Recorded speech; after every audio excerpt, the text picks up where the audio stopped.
Too much power.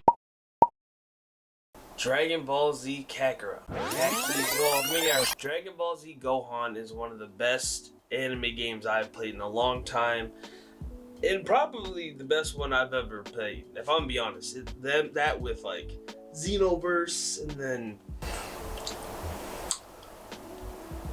I haven't played many anime games, but it's on the top tier list. And when I say Dragon Ball Z Gohan, I mean it's Dragon Ball Z Gohan. No, but like it's called Kakarot, but that is a blatant lie.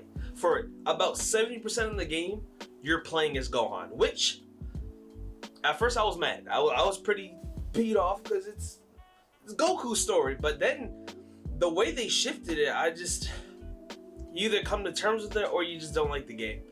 But I love it. I think the game is really dope. And first off, they hit you with the nostalgia. They hit you with first meeting little Gohan after you first come from like Dragon Ball. You're like, oh, Goku's an adult. That's cool. Oh, there's a child. The first time they go Super Saiyan, from the Cell arc to seeing Boo, all his like million different forms, it hits you. And then like once you open up the game, you know you're in for an experience because they play Chala, and my God, it just feels amazing. It is one of the best feelings I've gotten in a game, and then the ending, then the big nostalgia hit at the ending.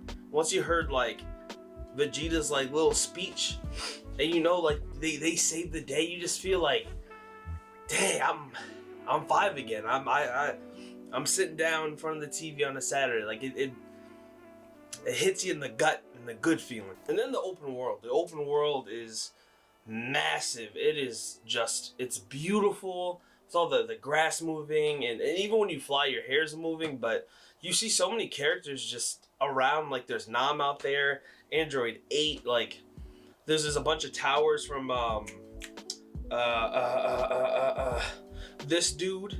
It's one of those open worlds where it's open world-ish. They have a bunch of different places that you can go, but all the places are so big. You can ride a car, or you can make a hover car. You can make like this like little robot thing with 2 legs that jumps high, runs kind of slow, but you can upgrade it. But the world is just, it's so massive, and there's just so much to do, and there's even a lot of like side quests that certain people might not like because they are just a lot of fetch quests, but you're doing them for characters that you've grown up with, like Launch. They brought her back, and just other characters that you feel happy. You don't care like, oh, go get these apples to make like a stew. I mean, it's a fetch quest, but Korn told me to do it, so I'm gonna do it. I'm gonna have fun. And then the cinematics, my God. Yo, I took so many screenshots because whenever you would fight like people like say like Frieza, when you punch him mid-fight, they would have this seamless transition of a cinematic shot of it. So you'd be the one hitting the hit, the punch or whatever it is. Like they don't just add it in, like you do it, and they would like slow down the frame and then up the graphics on crack. And then you see the spit leave Frieza's mouth. It is, I've never been so happy to see someone get punched so hard. It was just, it's so beautiful. And the pacing, especially compared to the show, is amazing. Like, we all know during that Frieza arc, it was long. Half the episodes were just thinking, breathing, yelling, charging up, doing a lot of nothing. But in this, like, it's a surprisingly long game. It almost took me a week to finish. But the pacing is at a way where it allows you to fully feel the emotions and grow with these characters, but not slow you down drastically. Like you feel like you're growing up with Gohan because this is the game. And then the not so good parts, the whole fact that it is Gohan's game. If you were looking into this game to just play as mostly Goku, you're gonna be let down. You play as Goku very few times, and you're really seeing it from the perspective of Gohan. And there are those jokes out there that Goku is a deadbeat, and you still see it in this game, but the way that they portray Goku from looking at him, not being him or following him as much, you start to see Gohan's side, and you're just like, he's still a deadbeat, but he's not as bad of a deadbeat, you know? Now, I don't know if this was just me, but towards the middle and end, it was amazing, but the beginning part, there were some problems with the voice acting that I heard, especially on Namek, where Vegeta and Piccolo were together. I know they're voiced by the same actor, but there was a part in Zarbon. There was a part where they all sounded the same, and even Zarbon's voice was dipping from the normal Zarbon that we're used to hearing. That was just very much going to the normal voice actor's voice, and you know, it's not really their fault. They probably had to revoice so much of the game. There's so much dialogue. Plus, like, I think he directs a lot of like the anime, so he probably had a hand in the game at least. So it was probably a huge undertaking, but that's just like a small flaw. And if that throws you off, just be wary when you buy this game. And then there's the combat. At first, it's really fun. It's flashy. Like, the sound is on point in this game, especially with the hits, the blasts. It is amazing, but it is a little repetitive. When you start just doing the same like punches, it's a little repetitive, but at least they give you like a combo list that adds some like diversity into it.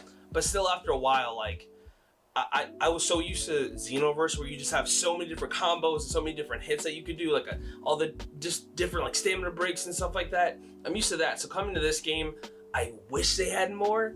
That would have been a dope thing to add, but it didn't really affect the game in a negative way too much. It was just kind of like an annoying thing, especially when like you're flying in the world and there's some enemies that just randomly come on you, which is a really annoying thing that happens.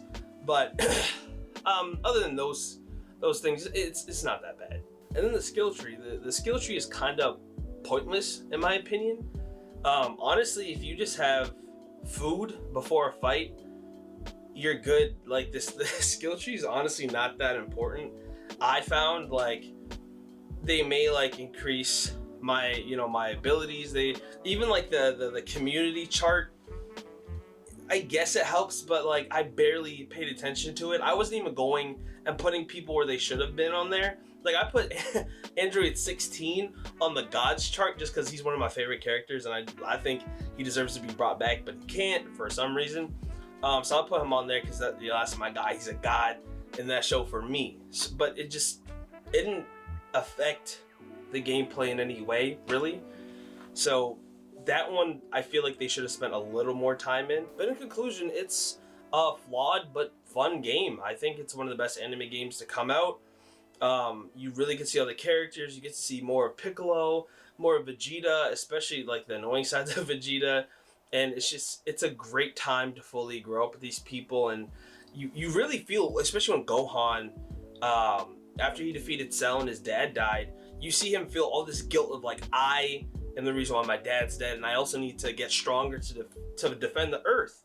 And just feeling those really human emotions in a show converted into a game is it's next level. But yeah, there are flaws like any game. And I think if you're a Dragon Ball Z fan, you're gonna love this game. I think if you're an anime fan, you're gonna love the game. I think if you like games and you don't really watch anime, I still think this is a good time. It's one of those games where even if you don't care about the story too much, the gameplay is fun, so you can just, come in here and just have a Saturday cartoon and just have some mindless fun. Or if you really care about it and you want to listen to the story, you're in for an amazing treat. And greatest thing, if you've never seen Dragon Ball Z, you don't have to buy all those DVDs. You don't have to like illegally watch it. It's right here. $60, you got the whole show, plus filler. So yeah, in conclusion, Dragon Ball Z Gohan is, I'd give it like a 7.5 out of 10. It's a great installment, and I think it's the definitive Dragon Ball Z game in my opinion. So yeah, this is Pop World. Peace.